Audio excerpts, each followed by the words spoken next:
Bayangkan sebuah ruangan yang penuh orang. Suara-suara memenuhi udara, tawa, percakapan, dan ego yang saling bersaing untuk didengar. Lalu, dua orang masuk bersamaan. Yang pertama melangkah cepat, senyumnya lebar, bahunya tegap, kata-katanya deras seperti air bah yang ingin segera dikenali. Yang kedua, diam. Pandangannya tajam, langkahnya tenang, dan tubuhnya hadir sepenuhnya, tapi tak berisik. Aneh, justru mata semua orang beralih padanya. Bukan pada yang bicara, tapi pada yang diam. Seolah keheningannya menyimpan sesuatu yang tidak dimiliki oleh kebanyakan orang. Kedalaman. Di dunia yang bising seperti sekarang ini, di mana setiap orang merasa harus berkata sesuatu, justru mereka yang memilih diam, yang paling didengar. Seperti itulah Miyamoto Musashi, seorang pendekar legendaris yang namanya tetap hidup, bahkan berabad-abad setelah kematiannya. Bukan karena ia mencari perhatian, bukan pula karena ia haus pengakuan, melainkan karena ia mempraktikkan hidup yang otentik, diam, terampil, tenang, tegas, dan bermakna. 5 kualitas inilah yang menciptakan wibawa sejati tanpa suara.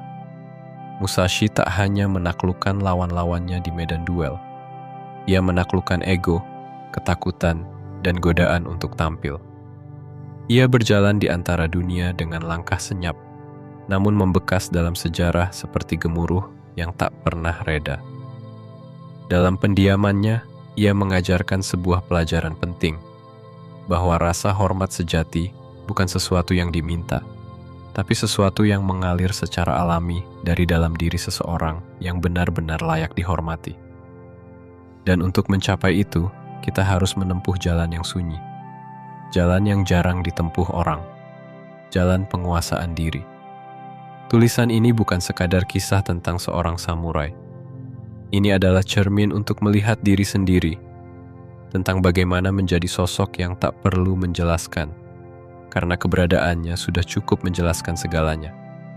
Maka, marilah kita selami kelima prinsip Musashi.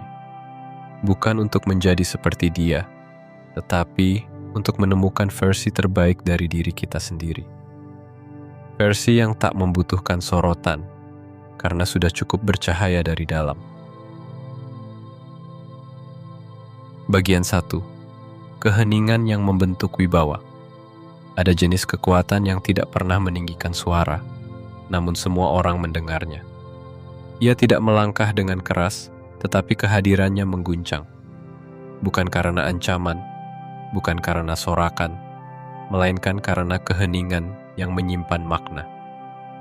Inilah kekuatan yang dimiliki oleh Musashi, bukan dari kata-katanya, melainkan dari ketidakhadirannya dalam keramaian, dari diam yang bukan kosong, tapi penuh kesadaran dan kendali.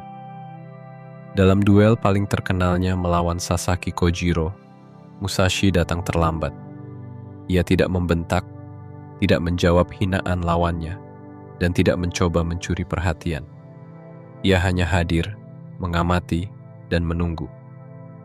Semua orang yang menyaksikan duel itu tahu, dalam diamnya, Musashi sedang membaca medan, membaca gerak, membaca emosi lawannya. Dan ketika waktunya tiba, dia menyelesaikan segalanya hanya dengan satu tebasan. Sebuah keheningan yang berujung pada kemenangan mutlak. Musashi paham satu hal yang dilupakan banyak orang hari ini, bahwa terlalu banyak bicara melemahkan makna. Kita hidup di era di mana setiap orang merasa harus berkata sesuatu. Di meja makan, di kantor, di media sosial. Kita berbicara, menjelaskan, membela, berargumen, bahkan mengisi keheningan yang seharusnya menyimpan kekuatan. Kita lupa bahwa diam bukanlah kelemahan. Ia adalah ruang. Ruang untuk memahami, ruang untuk mengamati, dan ruang untuk memilih kapan waktu yang paling tepat untuk bertindak. Keheningan Musashi bukanlah bentuk pasif. Itu adalah bentuk kesiapan. Keheningan seperti ini menciptakan tekanan halus bagi orang lain. Saat seseorang tidak langsung merespons, orang lain menjadi gelisah. Mereka menunggu, menebak-nebak, dan tanpa sadar menaruh perhatian lebih. Karena di balik diam itu ada misteri. Dan misteri itu menarik. Kita cenderung meremehkan mereka yang terlalu cepat berbicara. Tapi kita diam-diam menghormati mereka yang tahu kapan untuk menahan diri. Penelitian dari Harvard bahkan menemukan bahwa orang yang berhenti sejenak sebelum menjawab pertanyaan cenderung dianggap lebih cerdas dan dapat dipercaya. Diam selama beberapa detik saja sebelum berbicara menciptakan kesan mendalam bahwa Anda berpikir terlebih dahulu, bahwa Anda tidak buru-buru menyenangkan orang, dan bahwa Anda memegang kendali atas diri Anda sendiri. Namun keheningan seperti ini tidak bisa dibuat-buat. Jika diam Anda berasal dari rasa takut, itu akan terlihat. Orang akan mencium ketidakyakinan Anda. Tapi jika keheningan Anda datang dari tempat yang tenang, dari keyakinan bahwa Anda tidak perlu membuktikan apa-apa, maka orang-orang akan mencondongkan tubuh mereka ke arah Anda. Mereka ingin mendengar apa yang akan Anda katakan. Dan bahkan sebelum Anda berbicara, mereka sudah menghargai Anda. Mulailah dengan sederhana. Dalam percakapan berikutnya, tunggu 3 detik sebelum menjawab. Dengarkan dengan sungguh-sungguh. Biarkan jeda mengalir. Jangan buru-buru mengisi ruang. Sampaikan pendapat Anda secara singkat dan tegas. Perhatikan bagaimana suasana berubah. Perhatikan bagaimana kata-kata Anda mulai memiliki bobot. Dan di atas segalanya, perhatikan bagaimana Anda merasa lebih damai karena Anda tidak lagi berbicara untuk diakui, tetapi hanya ketika itu perlu. Musashi telah menunjukkan jalan itu. Dan kita hanya perlu berjalan di jalur yang sama. Tidak terburu-buru untuk terlihat, tapi hadir dengan utuh dalam diam. Bagian 2. Kompetensi tanpa pamer. Jika keheningan adalah fondasi dari wibawa sejati, maka kompetensi adalah tiangnya yang kokoh. Namun Musashi mengajarkan bahwa keterampilan yang sejati tak perlu diteriakan. Ia hanya perlu ditunjukkan lewat tindakan. Dan yang lebih penting, tindakan itu harus berbicara dengan jujur. Bukan demi sorotan, bukan demi pujian, melainkan demi keunggulan yang terus diasah. Musashi bukan hanya seorang petarung. Ia adalah seniman, pemikir, penulis, dan guru. Ia memenangkan lebih dari 60 duel sepanjang hidupnya, sesuatu yang belum pernah dicapai siapapun di zamannya. Namun dalam The Book of Five Rings, buku warisannya yang ditulis menjelang akhir hidupnya, nyaris tidak ada kalimat yang menyombongkan prestasi pribadi. Yang ia tuliskan hanyalah prinsip-prinsip dasar, teknik, strategi, penguasaan diri. Seakan ia berkata, kemenangan bukan untuk dibanggakan. Ia hanyalah hasil sampingan dari latihan yang benar. Dalam dunia saat ini, kita begitu terbiasa dengan pamer. Di tempat kerja, orang berbicara tentang pencapaiannya lebih dari pekerjaannya itu sendiri. Di media sosial, setiap keberhasilan dipajang seperti medali, dari hal besar hingga hal yang sebenarnya remeh. Tapi yang sering tidak kita sadari, semakin banyak kita membicarakan keahlian kita, semakin orang lain meragukannya. Musashi justru menunjukkan sebaliknya. Ia datang ke duel melawan Kojiro dengan sederhana. Tidak mengenakan pakaian kebesaran. Tidak membawa pedang mahal. Hanya sebuah pedang kayu yang ia ukir sendiri di perahu saat menuju tempat duel. Sebuah simbol bahwa bukan alatnya yang penting, tapi penguasaannya terhadap dirinya sendiri. Ada 2 pelajaran besar dari sini. Pertama, bahwa kompetensi sejati tidak butuh panggung. Ia akan terlihat, bahkan tanpa diumumkan. Kedua, bahwa pamer seringkali berasal dari rasa kurang, bukan dari rasa cukup. Orang yang benar-benar menguasai sesuatu tidak perlu membuktikannya lewat kata-kata. Ia cukup menjadi, dan dunia akan melihatnya. Musashi menyebut ini sebagai kekuatan transparan, sebuah jenis keterampilan yang begitu melekat dalam diri seseorang, sehingga tampak mudah, bahkan seperti hal yang biasa. Tapi ketika dicermati lebih dekat, Ada presisi, ada kedalaman, ada latihan bertahun-tahun di balik kesederhanaannya. Jika Anda ingin dihormati karena kemampuan Anda, biarkan hasil pekerjaan Anda berbicara. Jangan tergesa menyampaikan bahwa Anda hebat. Biarkan orang lain yang menyimpulkan itu dari tindakan Anda. Dan ketika ada yang memuji, terimalah dengan rendah hati. Cukup ucapkan, "Terima kasih. Saya bekerja keras untuk itu." Kalimat sederhana ini jauh lebih kuat daripada kalimat penuh pujian diri sendiri yang justru bisa merusak kesan. Kompetensi sejati bersifat konsisten. Bukan tentang satu keberhasilan besar, melainkan tentang kualitas yang muncul berulang kali. Musashi menang bukan sekali dua kali, tapi berkali-kali. Dan bukan hanya di medan perang, tetapi juga di medan kehidupan. Dengan cara hidupnya yang lurus, teguh, dan tidak tergoda untuk mencari perhatian. Ia menunjukkan bahwa keahlian yang tidak dipamerkan jauh lebih berwibawa dibanding keahlian yang selalu dipertontonkan. Karena pada akhirnya, dunia tidak terlalu peduli pada kata-kata kita. Dunia peduli pada dampak dari apa yang kita lakukan. Dan disinilah kompetensi sejati menunjukkan cahaya sejatinya. Diam, tapi bercahaya. Biasa, tapi membekas. Rendah hati, tapi tak tergantikan. Bagian 3. Ketenangan di tengah badai. Keheningan yang kuat dan kompetensi yang diam-diam akan rapuh jika tidak ditopang oleh satu hal penting, ketenangan batin. Dalam perjalanan hidupnya, Musashi bukan hanya dikenal karena pedangnya yang cepat, tetapi karena pikirannya yang tidak mudah digoyahkan. Bahkan ketika dunia di sekelilingnya kacau, ia tetap seperti batu karang yang diam saat badai menggila. Bayangkan seorang samurai yang akan bertarung dalam duel hidup dan mati keesokan paginya. Apa yang biasanya terjadi? Kecemasan, keringat dingin, tidur yang gelisah. Tapi tidak dengan Musashi. Ia tidur nyenyak. Sementara lawannya terjaga sepanjang malam, Musashi beristirahat dengan tenang, seolah-olah yang menantinya hanyalah hari biasa. Ketika fajar menyingsing, ia bangun dengan penuh kesiapan. Bukan karena tidak takut, tapi karena ia tidak dikuasai oleh rasa takut. Ini adalah ketenangan yang sejati. Ketenangan yang bukan berarti ketiadaan emosi, melainkan penguasaan terhadap emosi. Musashi tahu bahwa ketakutan, kemarahan, dan kecemasan akan selalu datang. Tapi dia juga tahu bahwa dirinya tidak boleh diperintah oleh perasaan itu. Dalam The Book of Five Rings, ia tidak pernah menyarankan untuk menjadi kebal terhadap perasaan. Yang ia ajarkan adalah untuk tidak membiarkan perasaan itu menentukan keputusan kita. Ilmu psikologi modern menyebut ini sebagai granularitas emosional, kemampuan untuk mengenali dan menamai apa yang kita rasakan dengan tepat.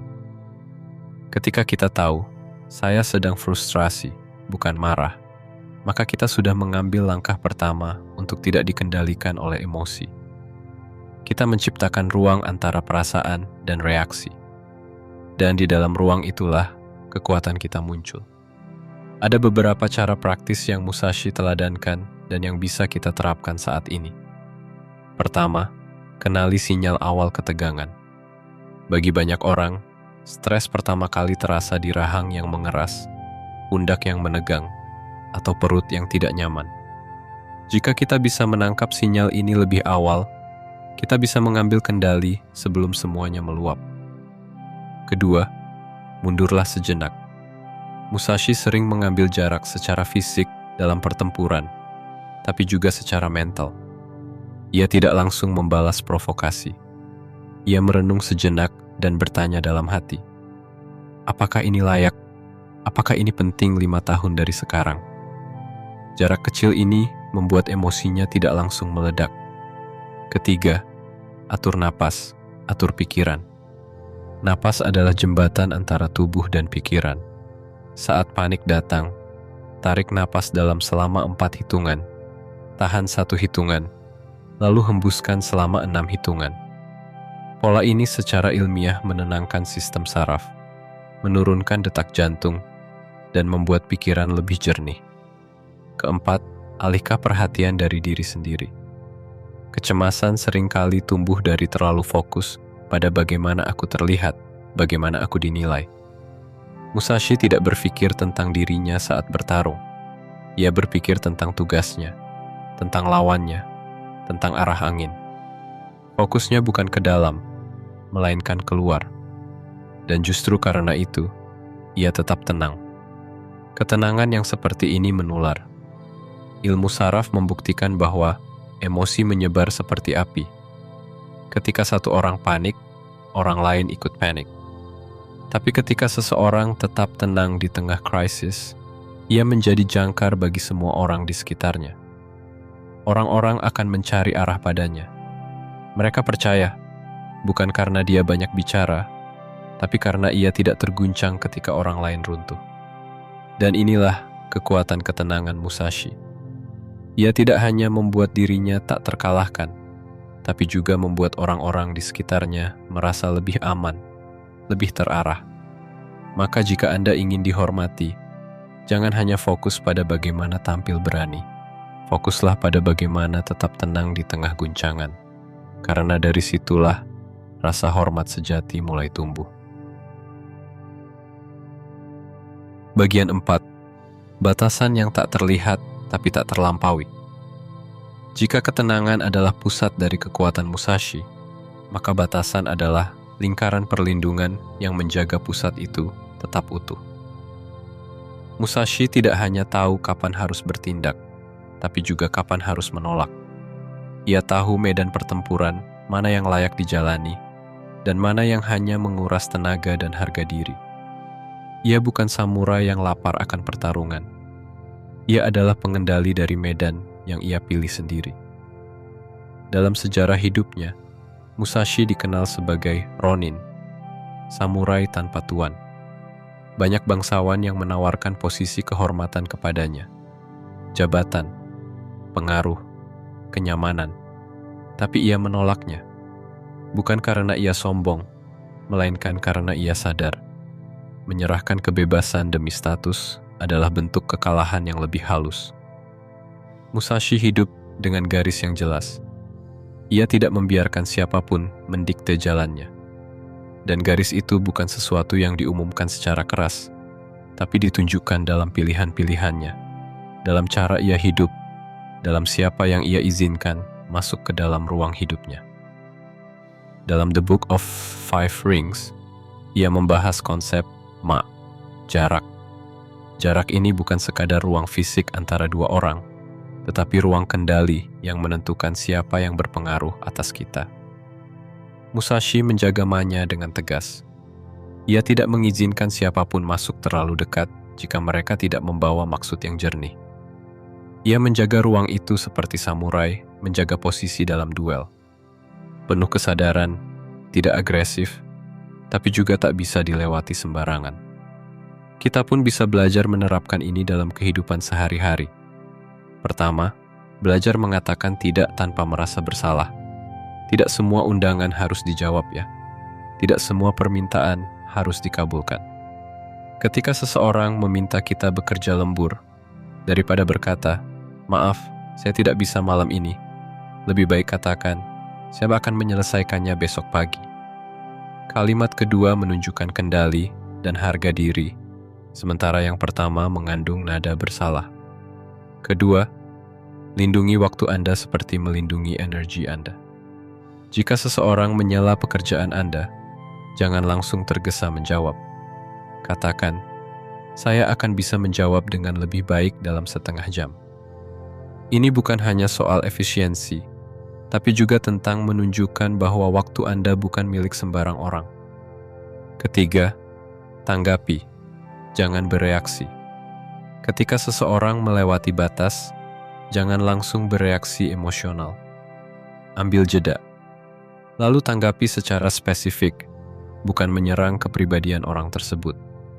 Katakan, "Pendekatan seperti itu tidak cocok dengan cara saya bekerja. Alih-alih, kamu selalu mengganggu." Perbedaan kecil ini menciptakan perbedaan besar dalam penghormatan. Batasan yang sehat bukanlah bentuk pertahanan. Ia adalah bentuk penghargaan terhadap diri sendiri. Dan ketika orang lain melihat bahwa kita memiliki batas yang tidak bisa mereka langkahi sesuka hati, mereka belajar untuk menghormati kita. Mereka belajar bahwa kita tidak mudah dibengkokkan, bahwa kita tidak beroperasi atas dasar rasa takut kehilangan, melainkan atas dasar kejelasan nilai. Musashi tidak hanya dihormati karena dia menang dalam duel, tapi juga karena dia memilih duel mana yang layak dijalani. Ia menolak duel yang tidak berarti, menghindari provokasi yang tidak perlu, dan menjauh dari konflik yang tidak berakar pada kehormatan. Ia tidak sibuk menjawab semua suara, karena ia tahu tidak semua suara pantas didengar. Dan di sanalah letak kekuatannya. Dalam diam yang membatasi, dalam jarak yang menjaga, dan dalam pilihan yang tidak bisa dipengaruhi oleh dunia luar. Batasannya bukan benteng yang memenjarakan, tetapi pagar yang memelihara martabat. Dan dari batas itulah, rasa hormat mengalir tanpa perlu diperintah. Bagian 5. Hidup untuk sesuatu yang lebih besar dari dirimu sendiri. Di puncak kemasyhurannya, Musashi bisa saja memilih hidup sebagai selebritas zamannya. Ia bisa mengumpulkan kekayaan, menerima gelar kehormatan, atau menjadikan dirinya legenda yang dipuja dengan hingar-bingar. Tapi ia tidak memilih jalan itu. Justru, saat namanya mulai menggema ke seluruh negeri, ia perlahan menghilang dari keramaian, tinggal di dalam sebuah gua di Gunung Iwato, jauh dari sorotan dan pujian. Di sana, ia tidak lagi berduel dengan lawan-lawan bersenjata, melainkan dengan dirinya sendiri, melalui tulisan, meditasi, dan lukisan. Mengapa? Karena Musashi mengerti bahwa hidup yang didedikasikan untuk status pribadi adalah jalan yang sempit, sedangkan hidup yang ditujukan untuk sesuatu yang lebih besar adalah jalan yang tak berujung. Ia telah mencapai kemenangan demi kemenangan, tapi tidak pernah menjadikannya sebagai tujuan akhir. Ia memahami bahwa ketenaran adalah bayangan yang akan sirna, tapi penguasaan diri, prinsip, dan warisan kebijaksanaan akan tetap hidup, bahkan ketika tubuh telah kembali ke tanah. Inilah pelajaran terdalam dari Musashi, bahwa rasa hormat sejati tidak datang dari mengejarnya, tapi dari hidup yang secara tulus dipersembahkan untuk sebuah nilai, keyakinan, atau tujuan yang melampaui kepentingan pribadi. The Book of Five Rings bukan ditulis untuk mencari nama. Ia ditulis agar kebijaksanaan yang diperolehnya dari pengalaman bisa diwariskan. Di setiap paragrafnya, kita tidak membaca kisah tentang seorang pemenang, tapi kisah tentang seorang pencari. Seorang manusia yang terus mengasah dirinya, bukan demi pengakuan, tetapi demi pemahaman. Ia tidak menulis untuk dikenang. Ia menulis karena merasa bertanggung jawab untuk membagikan jalan yang ia temukan.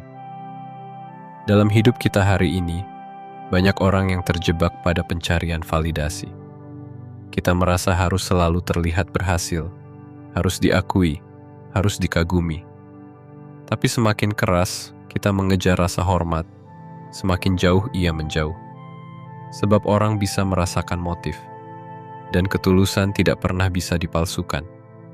Musashi tidak pernah berkata, "Hormatilah aku." Ia hanya hidup sesuai prinsipnya. Dan dari situlah wibawa itu tumbuh, tanpa dipaksakan.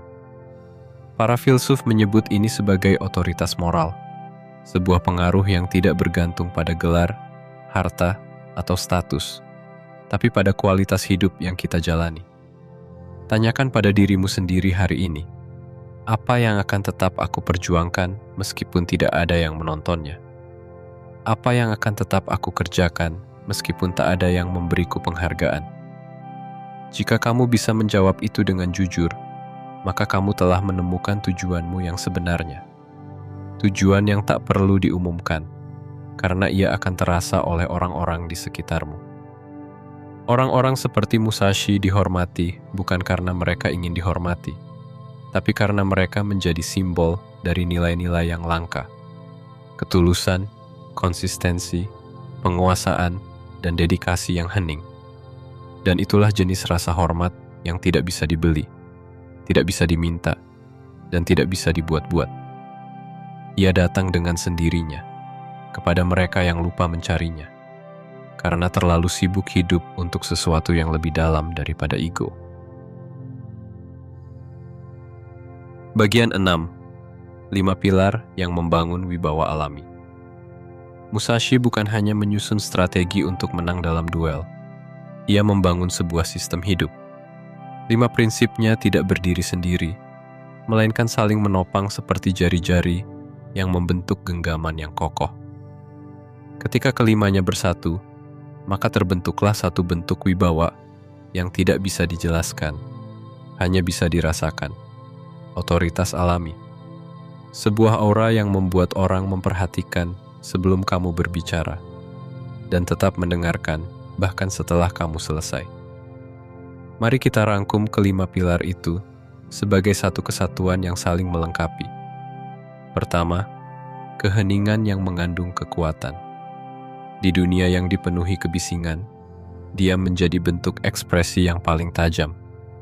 Diam yang bukan karena takut, melainkan karena paham. Musashi tidak perlu menjadi yang paling keras untuk menjadi yang paling diperhitungkan. Dalam diamnya ada kewaspadaan. Dalam jedanya ada dominasi tak terlihat. Ketika kamu bisa berbicara hanya saat perlu, setiap kata menjadi peluru, bukan sekadar getaran udara. Kedua, kompetensi yang tidak diumumkan. Orang besar tidak mengatakan mereka besar. Mereka bekerja dalam diam, dan hasilnya mengumumkan kehebatan mereka tanpa perlu pengantar. Musashi menang bukan karena bicara soal teknik, tapi karena teknik itu menjadi bagian dari tubuhnya. Dunia lebih mempercayai tangan yang bekerja daripada mulut yang mempromosikan. Ketiga, ketenangan yang tidak bisa digoyahkan. Dalam badai emosi, mereka yang tetap diam bukan karena beku, tapi karena memahami arah angin, akan menjadi nahkoda sejati. Musashi tidak membuang energi untuk kegelisahan. Ia menyimpan tenaganya untuk satu momen yang menentukan. Ketenangannya adalah tanda kedewasaan jiwa, bukan ketiadaan rasa. Keempat, batasan yang jelas namun tidak agresif. Batasan bukan tembok, tetapi garis tak kasat mata yang ditarik dengan kesadaran tinggi. Musashi tahu bahwa tidak semua pertarungan perlu dimenangkan, karena tidak semuanya layak dijalani. Ia tidak membiarkan siapapun mendikte hidupnya. Ia memilih, bukan dipilihkan. Dan dari sana, wibawa sejati dibentuk, karena ia tidak membiarkan harga dirinya digadaikan demi kenyamanan atau persetujuan. Kelima, hidup untuk sesuatu yang melampaui dirimu sendiri.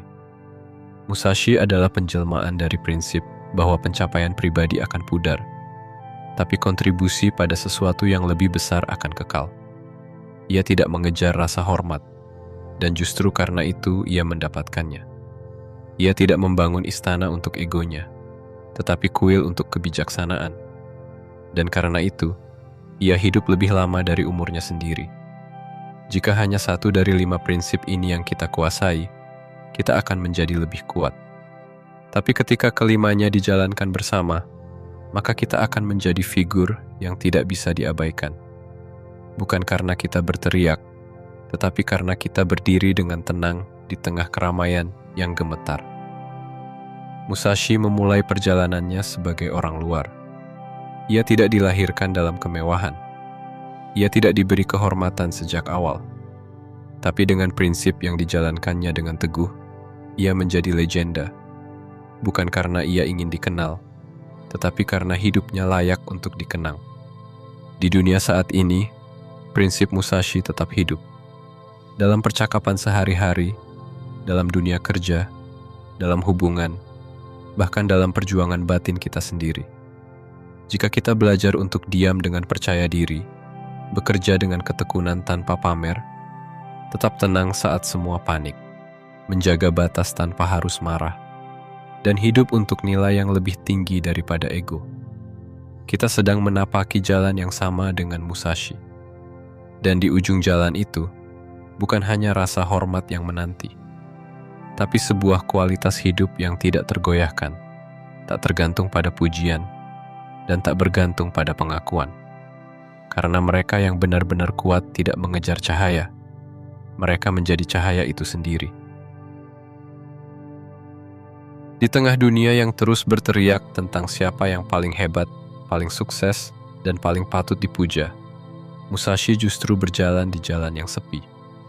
Jalan yang tidak dipenuhi lampu sorot, tetapi dipenuhi ketekunan, kesadaran, dan kedalaman.